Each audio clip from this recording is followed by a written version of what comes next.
Today we're going to discuss a deceptively simple trap that you can set up and spring on unsuspecting opponents to open up a long list of counterpunching options. This technique can also make your mistakes less punishing by making your opponent a little less keen to capitalize on apparent openings for fear of being stung by another counter shot. In my gym, this technique was known as give and take. This concept is as basic as it is pervasive. It appears in high-level head movement and hand fighting strategy, and it's the key to the counterpunching technique I'm going to show you here today. So in this context, when I say give and take, what I'm talking about is giving your opponent contact with your guard, inviting them to punch, making them feel comfortable committing, and then punishing them for that commitment, either by making them miss or countering with a big power punch. You give the opponent contact with your guard, and once they're comfortable and they've come to expect it, you take it away and punish them when they're caught out of position. I'm sure that all sounds very simple, because it is, but the simplicity is partly what makes this technique so effective. If you need further proof of concept beyond what I give in this video, I recommend checking out some fight footage from Arthur Abraham, Winky Wright, John Scully, or Marlon Starling. As you'll see, the give and take technique, specifically that which relies on giving your opponent contact with the guard and then taking it away, features very prominently in all of their defensive strategies. It's also maybe not as simple as it seems, being a multi-stage, long-term strategy that may require 3, 4, 5, 10 exchanges worth of setup before that big payoff. That requires some patience and durability and lots of defensive acumen, as you have to give up quite a bit of contact up front in order to lull your opponent into a false sense of security. So really, this is deceptively simple, and it's definitely an advanced technique. But it is absolutely worth learning, because it takes advantage of one of the biggest drawbacks of the high guard, which I covered pretty extensively in what I guess is a controversial video, and it turns these weaknesses into a trap. As I mentioned in the intro, this will make your high guard more effective, or at least it'll make your opponent less keen on exploiting the weaknesses of the high guard, as you give them something to think about before they commit to any perceived openings or invitations to punch. So let's start back at the beginning.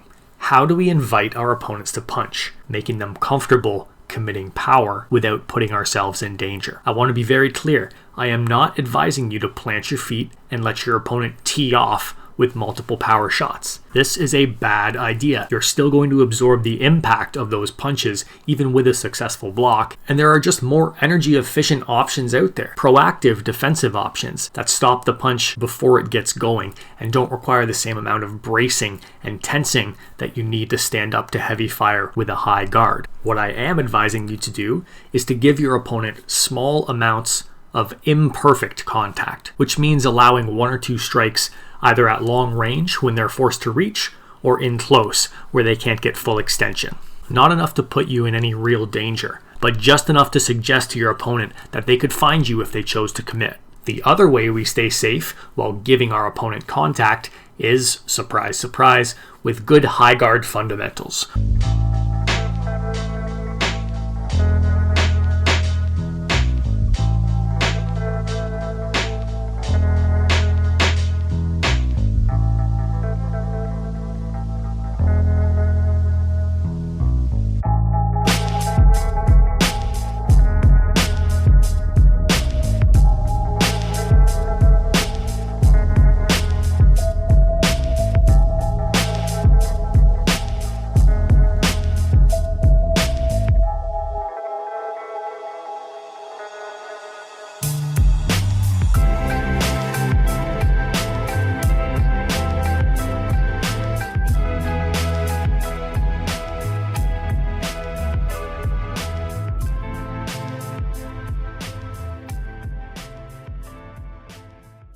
Once you understand how to give your opponent contact safely, you can begin to lay the groundwork for your trap. Depending on your opponent's style and their character, that is their mental makeup or how aggressive they are, you may have to give quite a bit of contact, 3 or 4 or 5 different exchanges before they feel comfortable committing to a shot. In other cases, you may have an overly aggressive opponent who comes barreling right in with no invitation and stumbles straight into your trap. But while the amount of contact you need to give up differs depending on your opponent, the end goal is always the same, and that is you want to give just enough contact to convince your opponent to settle in. Think of it like speeding up the feeling out process we sometimes see in the early rounds of high-level fights.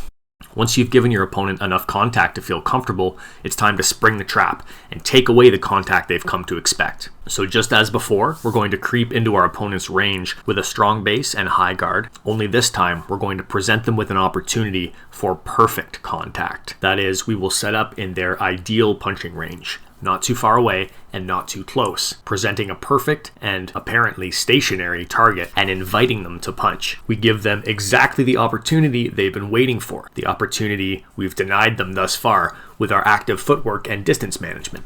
Not every opponent will go all in at you at this moment, and there are ways to disarm the trap that you've just set, which I will cover in a future video, but more often than not, especially at the level of fighters who will mostly be watching this video, you'll find that an opponent who has presented a perfect target will attack, especially if they haven't yet been stung by a counterpunch and you've been feeding them plenty of consequence-free contact on your guard. From here, all you have to do is watch for them to commit body weight forward. This is your sign that a punch is coming, and you don't even need to know which punch it is. The second you see that body weight shifting forward, you commit to your own follow-up. Broadly speaking, you have two options: make them miss or make them pay. Obviously, these are both very broad categories that open up a whole array of different techniques.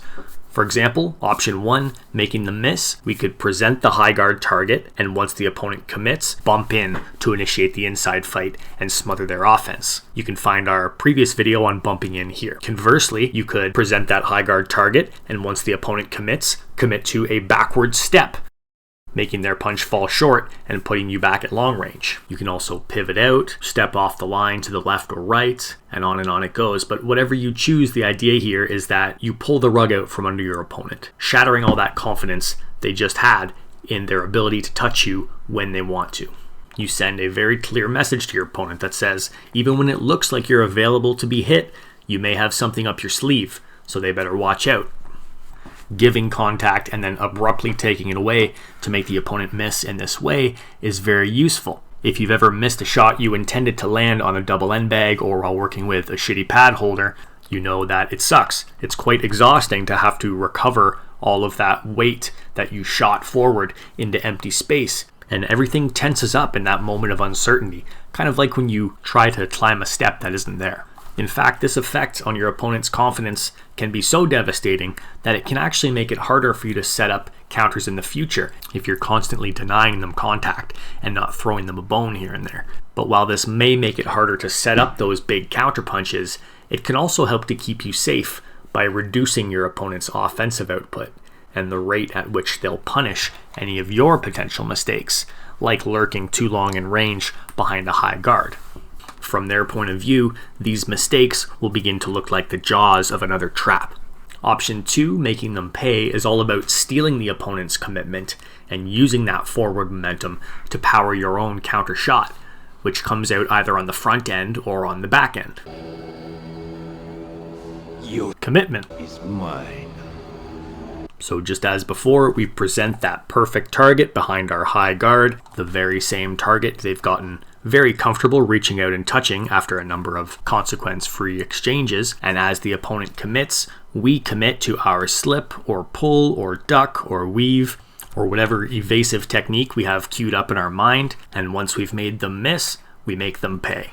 Again, you've got a long list of options here, as pretty much any counterpunch technique you would normally try to apply against your opponent can be used here and made a little bit better by convincing your opponent to commit a little bit more with the give and take technique.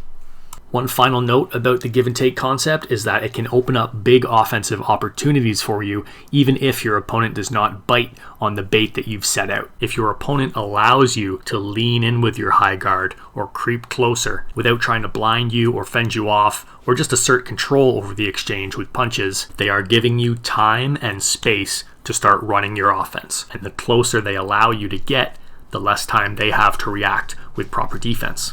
So just like with a feint, if the opponent isn't respecting the threat that you're trying to sell, make it real. That's it for now, but check back soon. I've got another video in progress that builds off of the give and take concept to give you more control over your opponent's timing and punch selection. If you got anything from this video, please give us a like or drop us a comment down below. Subscribe if you haven't already, and just know we're definitely still taking video suggestions, and although we have a long list queued up, we're approaching it with sort of an upvote system. So the more requests we get for certain topics, the sooner you will see those videos.